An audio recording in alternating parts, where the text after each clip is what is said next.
Okay, you should be able to speak and you're good to go. Okay, thank you. Hello, everybody. And a couple of house rules, little ground rules. I'm going to be able to talk, and I'm assuming you can hear me. From time to time, I'm going to get paranoid. So if you can please type in the chat area, I can hear you, or I cannot hear you, as the case may be. I would appreciate it.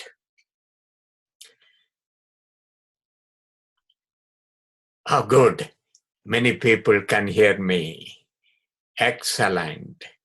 Okay, so today's session is called LOLA, and I'm going to be talking, and for various reasons, you're going to be communicating with me through the chat area. That is not because I'm a control freak or anything like that, but just for some logistic reasons.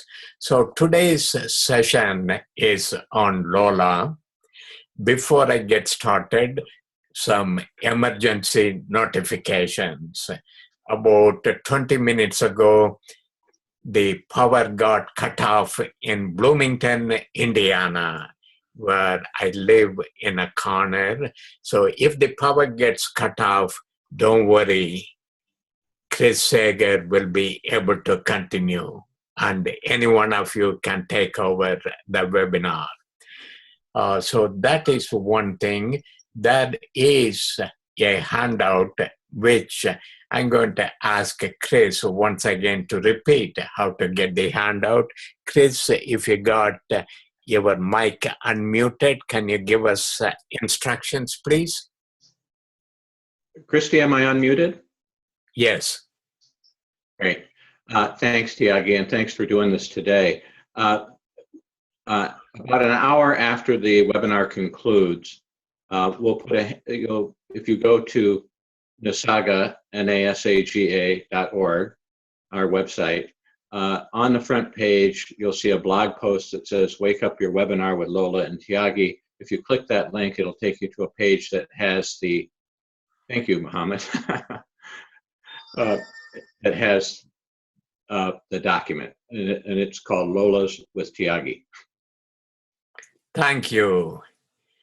And that is wonderful. Here is something else that I want to show you as a part of the preliminary precautions. I have thousands of slides for today's session. I also have my stupid phone ringing.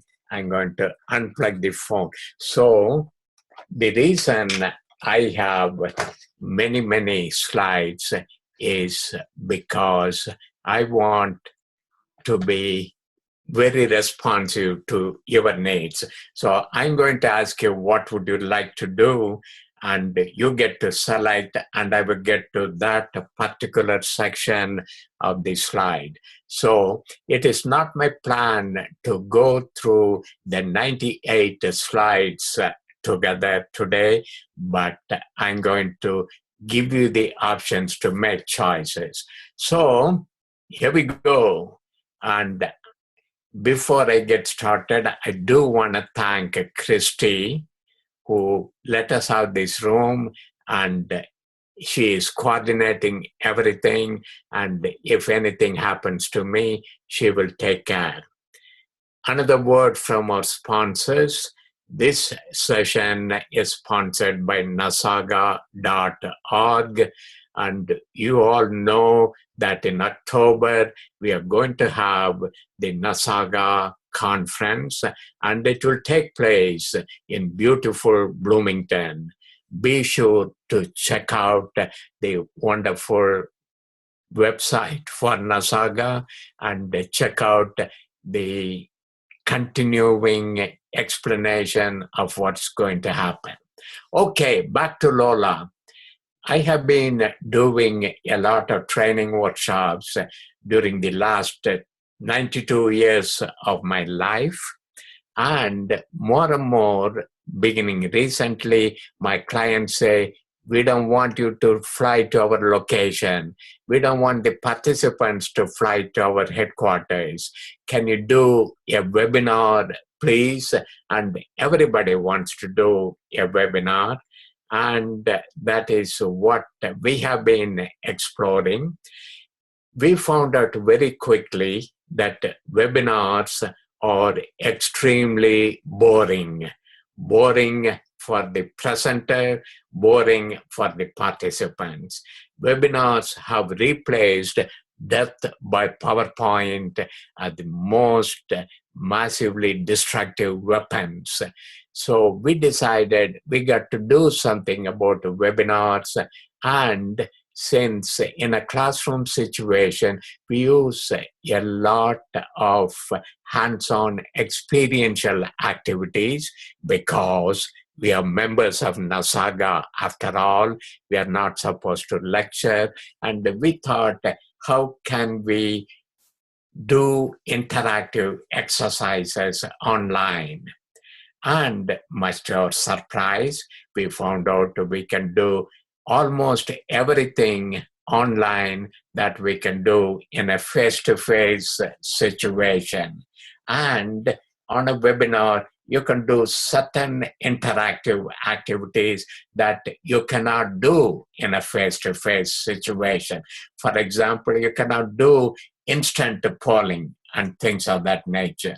So I have been pushing interactive online training, virtual classrooms, and I just finished writing a book of 50 different activities that can be done in a webinar, and I'm sharing some of those ideas with you today.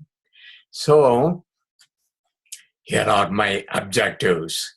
Since I have a PhD in instructional systems technology, I'm supposed to begin everything with a set of objectives. So objective number one, I want all of you to be able to increase and improve interactivity in your virtual classrooms, in your webinars through the use of LOLAs. The 60 in front of the objective means this is an objective I want you to achieve during the next 60 years of your life. Don't worry, you can do it. This is a lifetime webinar. I'm not going to be talking for the next 60 years, but I'm going to give you an assignment for the next 60 years of making your webinars more interactive. That is my ultimate extreme objective. Objective number two, there are 10 different types of LOLA activities we are going to explore today. And if I don't explore all of them because of I have run out of time, don't worry. The handout contains simple explanation of these 10 different LOLAs. So objective number two, I want you to be able to select, design, deliver 10 different types of LOLAs. And the 60 in front of this objective means this is something you get to do within the next 60 days. That basically means, in addition to whatever you're doing today, you've got plenty of time to start applying, transferring, and using the techniques in your own webinars. And the immediate objective, objective number three, I want you to identify different types of live online activities. This is an objective I want to achieve within the next 60 minutes before this session is finished. So before this session is finished, you identify 10 different types of LOLAs.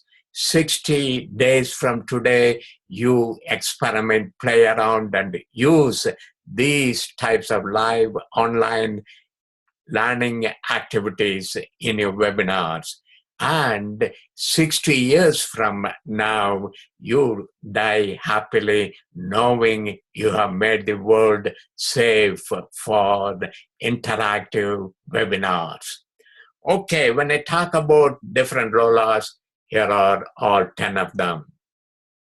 I'm going to shut up for next 20 seconds to let you scan.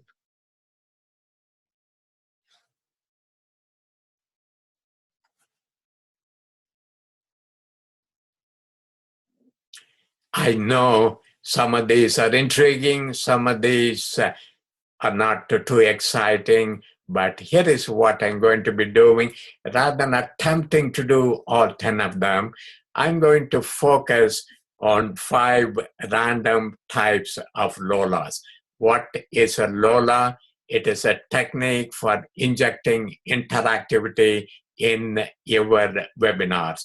Here is the set of 5 I'm going to be working on, and all LOLAs are interactive in the sense the participants have to interact with the content, respond to your questions, and things of that nature.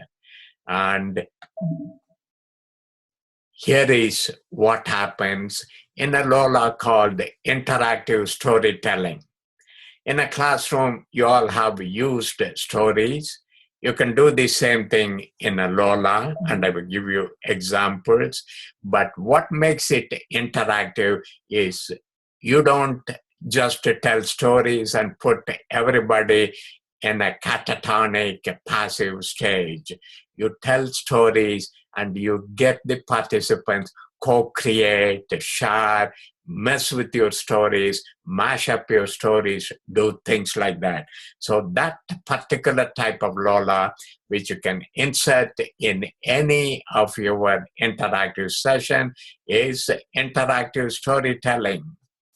Here is another type of LOLA we are going to talk about today. It is called magic effects. In the midst of your webinar, you can perform a magic, or you can give instructions for people to amaze themselves. We use these pieces of magic particularly in areas such as teaching people how to problem solve, how to think critically, things of that nature. And here is another type of LOLA, which is called structured sharing. This is a LOLA in which the participants learn with each other and learn from each other. So that is called structured sharing. You structured your responses to an open-ended question. And fourth type of LOLA is called textual, where the content is based on text materials. This is like the flipped classroom approach. If you're familiar with that, I let you read a page, a slide, a t-shirt message, a message from a fortune cookie, and you get your instruction, your content from a text material, and you as a participant process the information, recall the information, and so on. And then there is another type of LOLA, which are called thought experiments, where I take you through guided visualization activities. You don't talk to anybody else, but you talk to yourself. You do role playing. You imagine what things would happen in some scenario, in this particular situation, in this context. What do you think will happen? That is thought experiment. So these are 5 different types of LOLAs. I gave you some abstractions. Now I'm going to tell you for each of these types. For example, there are 8 different types of thought experiments. there are 10 different types of interactive storytelling. I'm going to give you a brief description of one type of LOLA, a specific LOLA, not a general abstract category. Listen carefully because there will be an interactive activity, and if you're not listening carefully, you may be publicly humiliated. Here we go. This is one of the LOLAs. Listen to it and figure out which of the 5 types we saw it belongs. And I'm going to change my accent and pretend I'm from Roanoke, Virginia, and listen as I read what is on the screen. Hey, that is your cue, Chris.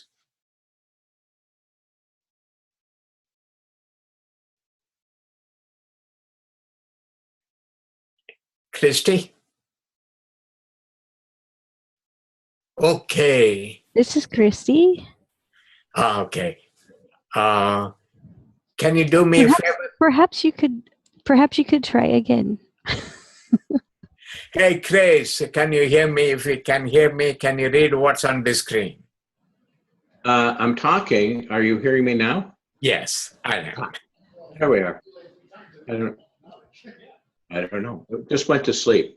So at the beginning of the session, one group of participants typed short answers to an open-ended question. Later, another group retypes the better answers with an asterisk in front of them. Still later, all participants retype in all caps the best ones among the asterisk answers. So this is an example of a LOLA I have used in a session. Now, it is an example of one of these 5 types of LOLAs. Okay, somebody said haha and somebody said structured sharing. Can you figure out which of these 5 types of LOLAs is this most likely to be an example of? Okay, you can type okay. Oh, good. Okay, I have 87 different answers. Excellent. Good. I'm going to stop and I'm going to say the majority of you classified this particular LOLA called asterisk, where you ask people to type their answers to an open-ended question and they process. I, as the facilitator, keep my mouth shut. So this is an example of structured sharing because I'm not giving you the content, I'm just structuring your responses. You get to do the responses. And many of you typed a textra. That is true. We are using a textra to describe structured sharing. If it is slightly confusing, don't worry. You're supposed to get a headache. And onwards and upwards. Here is another example of a structured sharing activity. Listen to it and start typing what type it is going to be. Chris? Co-creation. The facilitator types the first sentence of a narrative related to the training topic. The participants gradually build the narrative by supplying one sentence at a time. Okay, let me actually give you an example. So after the webinar, one of the participants committed suicide. So I type that in the chat area, and then I invite everybody to type what could be the next sentence in this narrative, and you get to type it. So here is your choices. Which of the 5 you think it is an example of?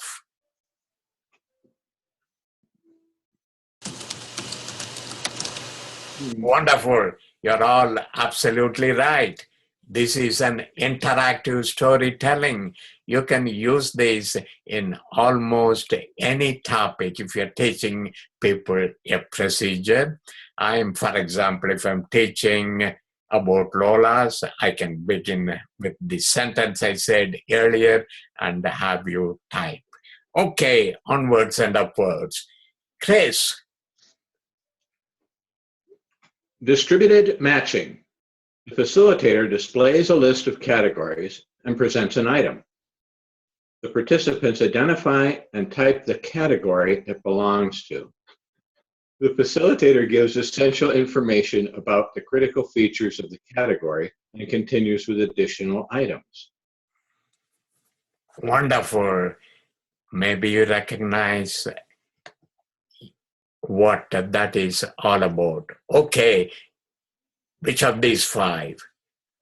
Can it be interactive storytelling? Can it be magic? Can it be thought experiment? Can it be structured sharing? Can it be textra? Or can it be thought experiment? Good. It is a textra. That content is given in the form of a paragraph on the slide. The item is supplied as a text material, and you have to figure out which particular category it belongs to. Okay, good. Thiagi, do you want to take, Doug asked a question about the storytelling. Sure.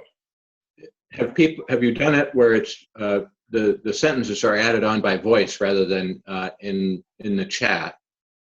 Yes. For logistic reasons, this is what I prefer to do. I type a sentence in the chat area and invite everyone to type the next sentence and send it as a private message to the facilitator. So I type the first sentence, which is at the end of the webinar, one of the participants committed suicide, period. Okay, and if I ask everybody to type or speak the answer, it gets slightly chaotic and confusing. So I ask people to type the next sentence. I get a variety of sentences, only I get to see it. So I select one of those sentences and copy it on the chat area. And I say, okay, here we now have the first 2 sentences of the story. Can you continue the story by typing the third sentence? And so 1 sentence at a time. The reason I have people type it rather than say it is because I want the story to go systematically. Great. And that actually addresses a second question, was how do you deal, from Cherie said, how do you deal with multiple second sentences? But since they come as private messages, you can Exactly. Okay, great. Thank you. Yes. Yeah. So that is just a control type of a thing. I'm now moving on to another kind of LOLA, and I'm going to change my voice and read it. Hang on a minute. No, you're supposed to read it, Chris. I know. Chris was multitasking at that moment because there were some last-minute registrations. Oh, good. Figure out how to get here. So here's the essence. Essence. Participants read an online article and type a summary of the key points in exactly 16 words. Later, the participants summarize these summaries into exactly 8 words, and finally in 4 words. Wonderful. So which of these categories does this belong to? Good. And I'm staring at the chat area, and I continue talking only after I have at least 10 different responses. Some of you have listed it as textra, which is what I intended it to be. And some of you have got it as structured sharing. The difference between textra and structured sharing, in structured sharing, you don't get any preliminary content. So you don't get to read anything. You start just with a question. Whereas in this particular activity called Essence, you read a paragraph or an article, and then you summarize it into 8 words and 4 words and so on. So this is a textra. And so let us see the next one. Okay, Chris, back. Here we go. Losses. Participants make a list of items, meaning activities, colleagues, and products they enjoy in the workplace. The facilitator takes them through a guided visualization exercise in which each participant loses items from the list. At the end of the exercise, the participant imagines how it feels to be fired. Okay. Okay, that's a nice one. This is an activity I used when one of my client companies was being downsized. We wanted to tell managers how it feels to be downsized. So I had people write on a piece of paper, the colleagues they enjoy working with, the activities they like very much, and the equipment they use, and they keep telling a story, like they hired Christy as a consultant. She says, we got to reduce the cost and increase productivity, and as a result, some of you are no longer able to attend meetings, and so on and so forth. As I keep telling the story, I ask people to scratch out one of the 8 items they have originally listed. They finally end up with only one item left in the list of wonderful things at the workplace, and I tell them, crumple up your piece of paper, throw it on the floor, you are fired. Okay, so that is how that activity works. Which of these 5 types do you think it belongs to?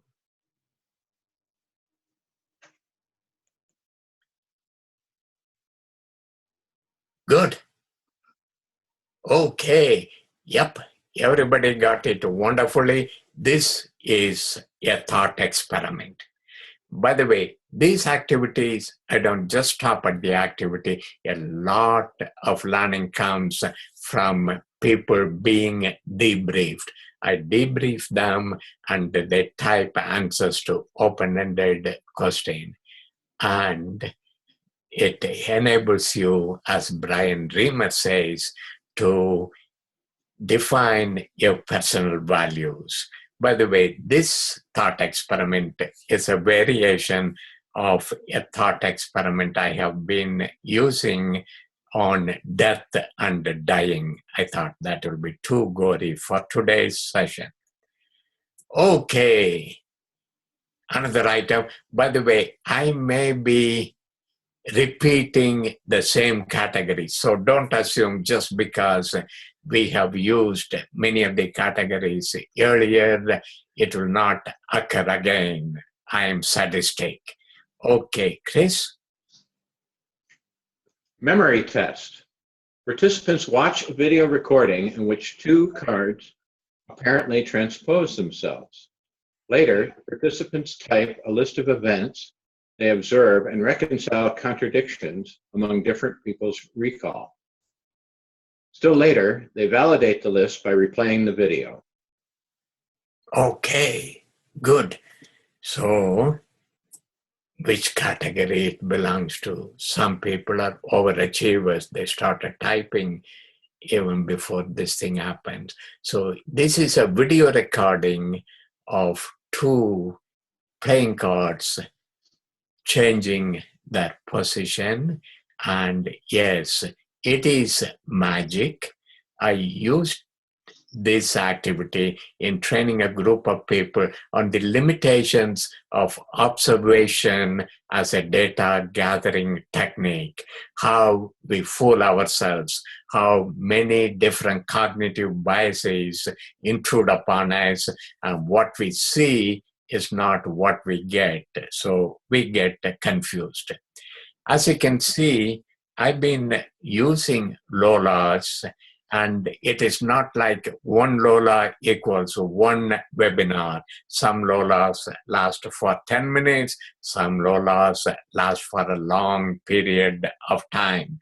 So we have sampled 5 different LOLAs, and you're in charge, you're in control. What would you like to do next?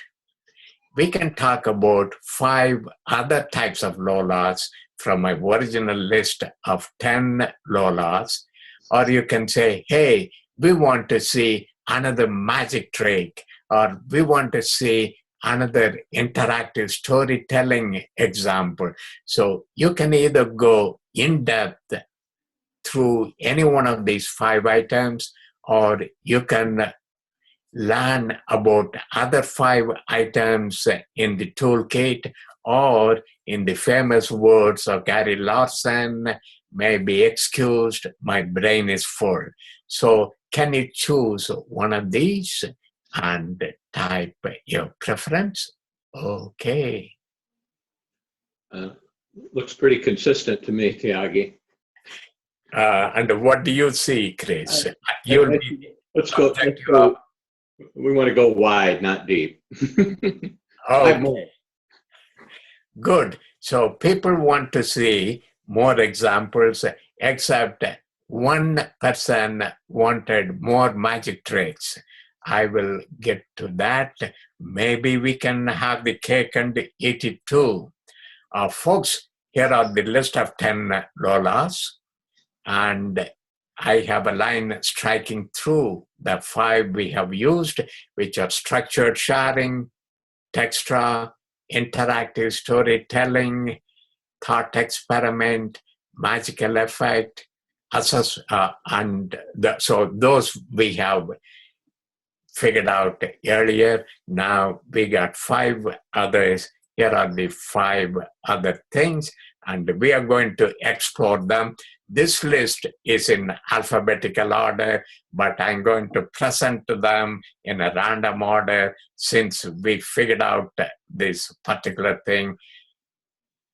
Here is what assessment-based learning is. Instead of teaching and testing, you test people first, give them a test, and then based on how they respond, you teach. This is a webinar-based test that is called assessment-based learning activity. A closer is something which brings your webinar session to a close. So you use it to review, to celebrate, we can go home now, to bring loose ends together, and to do action planning. Any one of these can be a closer. A graphic activity is somewhat like a textra. Instead of using text content presentation, you use a photograph or a drawing or a flow chart or a cartoon or a sketch. People study them and gain wonderful insights. Interactive lectures, I give a lecture, and in between the lecture, either before, during, or after the lecture, there are interactive interludes. You get to answer a quiz, you get to produce a summary statement, things of that nature. Puzzle, you all know what a puzzle looks like. It could be like a Sudoku puzzle. We use puzzles to preview what we are going to be talking about and review. So we use puzzles to teach problem-solving skills to the participants, Critical thinking is another area where we use puzzles, lateral thinking. So these are different approaches for using puzzles. Okay, good. Now let us see. Watch this. This is going to be read to you by my favorite android. Distributed review. Different groups of participants are asked to pay particular attention to different parts of a presentation. At the conclusion of the entire presentation, individual participants from each group type sentences that summarize the key points from the part assigned to them. So in this particular activity, I will say people whose last names begin with the A to J, listen very, very carefully. The rest of you could be multitasking, you could be in a state of continuous partial attention, but if your last name begins with the A to J, listen carefully. After about 3 minutes of pontification, I say, now K to S. If your last name begins with these letters, begin carefully and listen carefully and pay attention. Others can take it easy. So I have 5 groups of people depending on the last names, and then I take them through my lecture, and people pay particular focused attention when their last name letters are called. After I finish my presentation, I say, let me begin at the beginning, A to J. What were some of the important things you listened? How long are the sessions for each group of attentive audience? Depending on how sadistic I feel, it usually is from 3 to 5 minutes. Alternatively, in this particular session I'm doing, I can say, okay, A to J, focus attention when I talk about distributed review, and you'll have to describe it to other people. Things of that nature. So which of these 5 types of approaches, LOLAs, does this belong?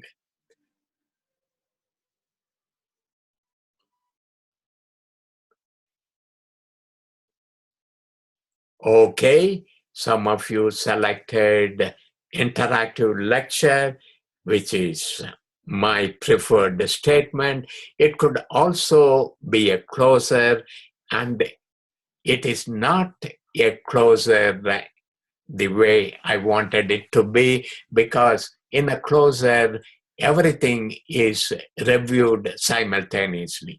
But if you want to give call it a closer, who am I to question? These labels are not God-given. They're made by a stupid person whose name is Thiagi. So it could be a closer or an interactive lecture. It definitely is not a magic trick.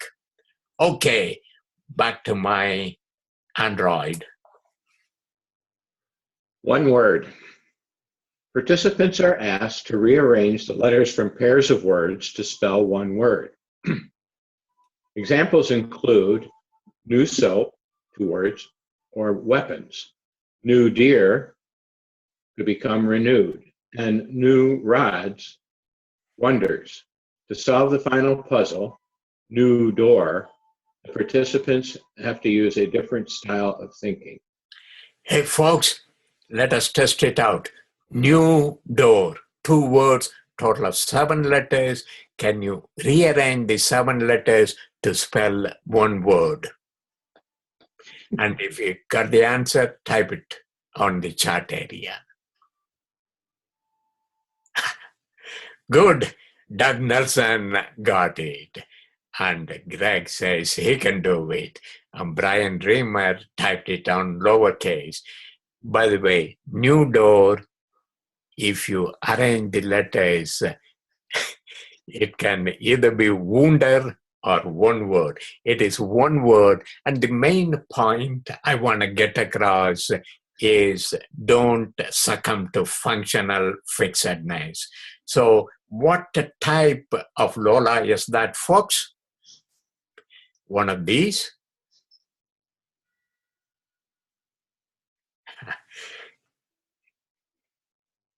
Okay, good. That is using an instruction puzzle. My friend said, I have a ball using different types of instructional puzzles. Okay, back to my robot. Organizational design.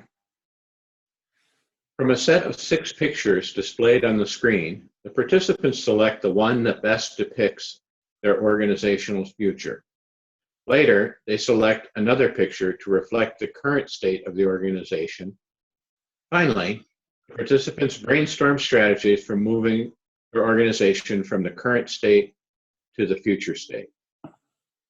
Okay, onwards and upwards. Which of these 5 LOLA types does it belong to?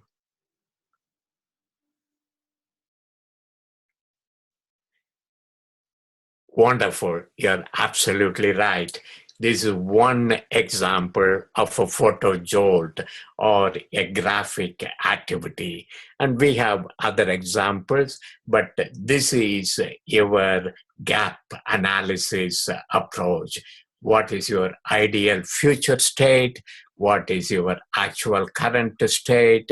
And they take pictures and we say, okay, what is embodied in this picture which you think reflects the future of our organization? And they call out the things like empowered employees, innovation, ethical constraint, whatever they want to, they type these things. So we are forcing them to pay attention to the characteristics of a future organization and the present organization, and then as an open-ended, structured sharing continuation, we say, what should we be doing to move from this picture of 3 monkeys biting each other to this picture of sunlight and snow peak and things of that nature. Okay, next item. Practical advice. Each participant types a private message to the facilitator providing a piece of advice on how best to apply their new skills. The facilitator reads 5 pieces of advice that includes 4 from the participants and 1 from him or her. The participants guess which one is from the facilitator. So this is like the dictionary game. The participants say, okay, we learned these new skills. This is how we should be using it. And they type private messages to the facilitator. The facilitator reads 4 of them. In between, they mix up one of those things, one of his own recommended action plan, and the people try to figure out which one is his. And it doesn't really matter. It makes it into a game. They have to pay attention. They have to ask themselves, what do you think our facilitator is going to think is the best action plan? So given that, which of these 5 items, 5 LOLAs, does this belong to?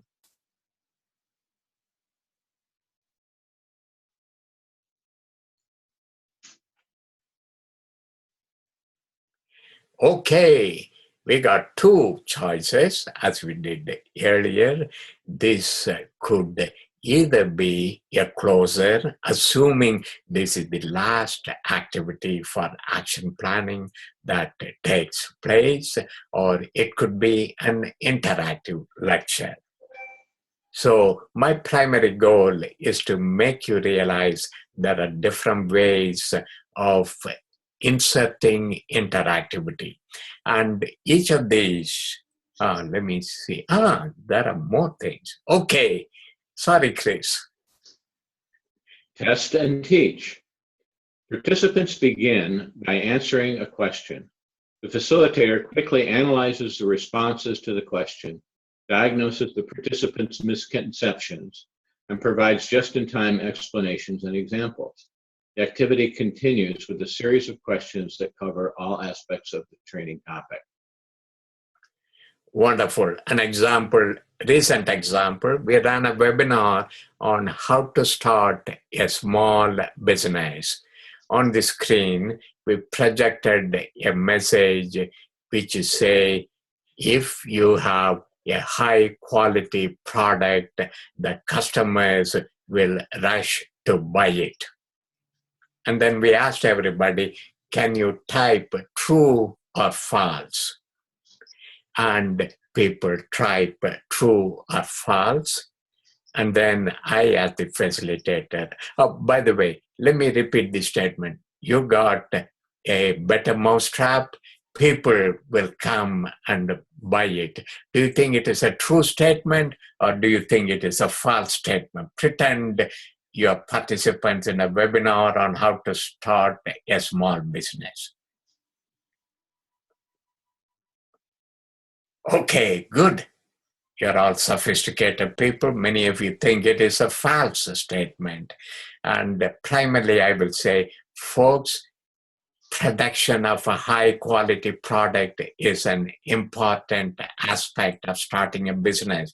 That is a necessary but not a sufficient requirement, because for your product to sell, you got to have distribution, you got to have marketing, you got to have follow-up help, things of that nature. So instead of giving a lecture, I started with that, and somebody would probably say, it depends, at which time, yes, it depends. It depends on how effective your product is, how much is the relative yield of the product. So I'll be giving my lecture, but it will be based on the participants taking my true or false test. Once I've explained this aspect, I will say, hey, here is another statement.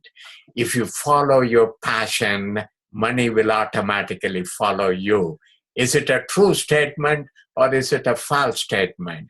People will type, and my job is to say, here is the context in which it may work, it may not work, and you have to modify, adapt before mindlessly accepting each piece of conventional wisdom. Enough of that. This particular LOLA, which approach do you think it is?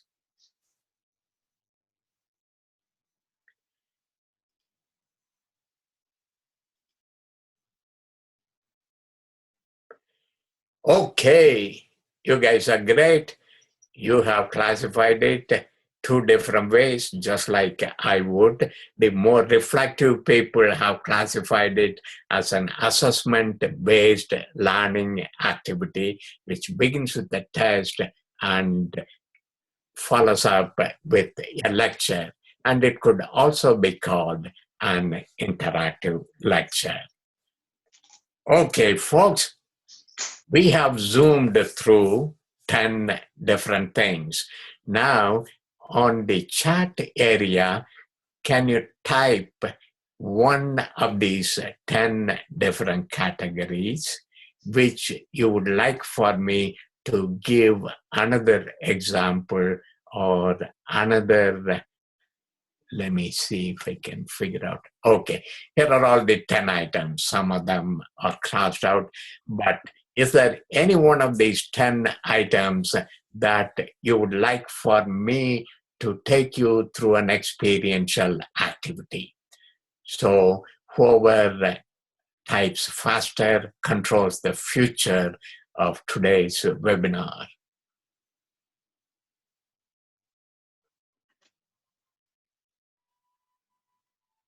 Okay, good. Let me try to go through as many of these things in the limited time. And somebody said magic. Let me do a quick instructional magic, folks. Okay, are you ready? Good. Ready. Here you are. Can you see on your screen a 3x5 grid, which starts with a whiteboard and so on and so forth? These are different types of webinar tools and functions you can use. Here is what I want for you to do. When I was teaching instructional design, one of the techniques, one of the activities I was teaching is how to select the appropriate technique or appropriate media or method. And I'm going to teach you which approach is best suited for webinars. To remove all your biases, this is what I'm going to be doing. Please listen carefully to my instructions. Step 1, make sure you are facing the monitor. Step 2, close your eyes and poke your finger at the monitor. Touch the monitor. Now open your finger. Keep your finger there. Don't worry about your fingerprints. I will come to your office and wipe your monitor clean. Now, some of these are blue colored labels, some of these are red colored labels. Figure out which box, which label your finger is pointing to. If it is in between two boxes or at the cross lines, move your finger until it is pointing to or covering one of the labels. Everybody got that? Do not move your finger, keep your finger there. Now, here is what I want for you to do. Please listen to my instructions. On the same column, can you move your finger up or down until you come to a box with a label that has blue letters, a blue font label? My apologies if you're colorblind, but move your finger, put your finger on a blue colored label. Good. Keep your finger there. Now, next instruction, on the same row, can you move your finger right or left, horizontally to the right or to the left until you come to a box with a red font label, a label printed in red type. Keep your finger there. Thank you.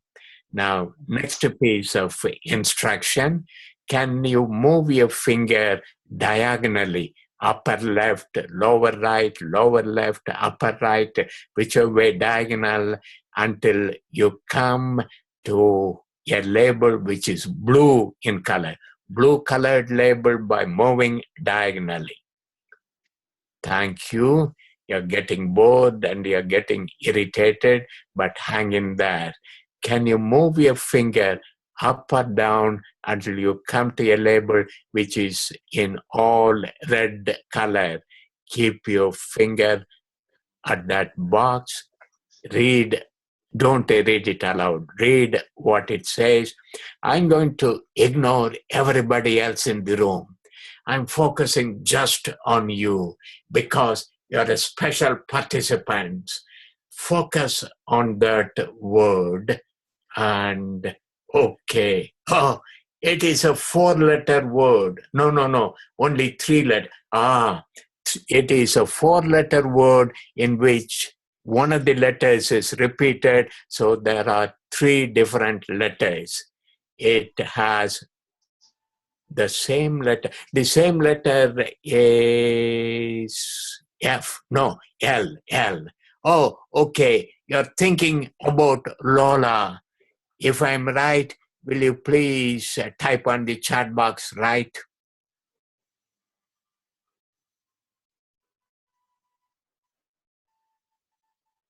Wow. Stop. 100% successful. Okay, LOLA, where L is repeated. Good. Would you like to know how I did this magic trick, folks? It is very simple. At the bottom of the slide, there is a footer. Chris, when I move my cursor, can people see where it is pointing? Yes. Okay, so it says copyright C : and it has a vertical line, B horizontal line, R. So here is how we break the code. Okay, if you see the vertical bar, it says the instruction you should give is move up or down. And if you see a hyphen, move right or left. If you see a slash, move diagonally. B means a blue label, or means a red label.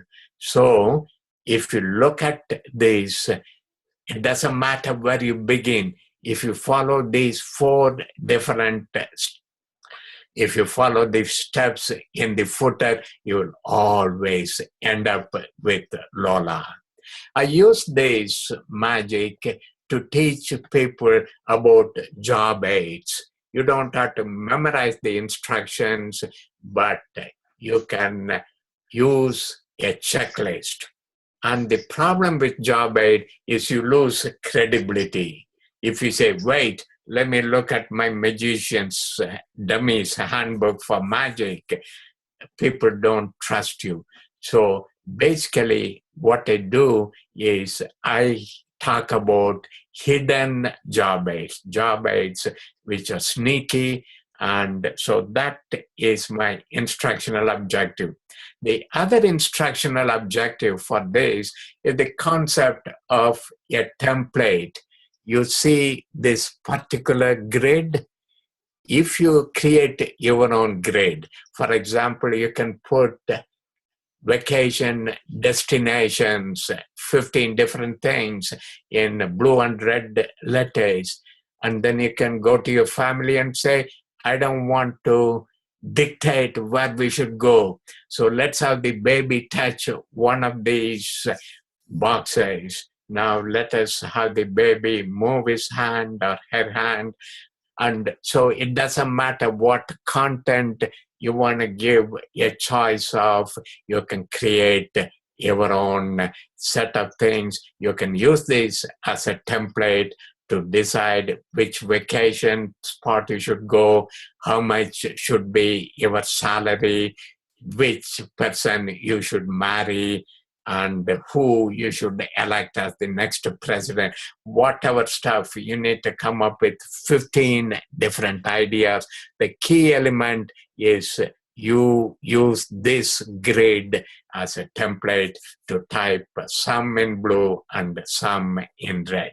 So that is an example of using a magic trick.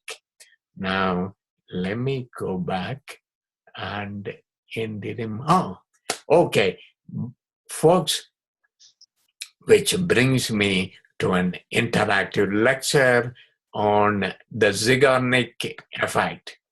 Anybody familiar with Zelgarnik Effect? Bluma Zelgarnik watched people in a sidewalk cafe and asked the waiter, whose orders do you remember? Whose orders you have forgotten? The waiter can rattle off anybody's order completely correctly until the person who ate that food paid the bill, which brings us to the Zelgarnik Effect. Unfinished things keep rattling in your brain for a long, long time. As a trainer, as a webinar conductor, if you bring everything to a logical conclusion, people are going to get a sense of closure and they're going to forget everything immediately. So leave them hanging. Don't be afraid to stop in the middle of your presentation, in the middle of a unit, in the middle of a paragraph, in the middle of a sentence, in the middle of a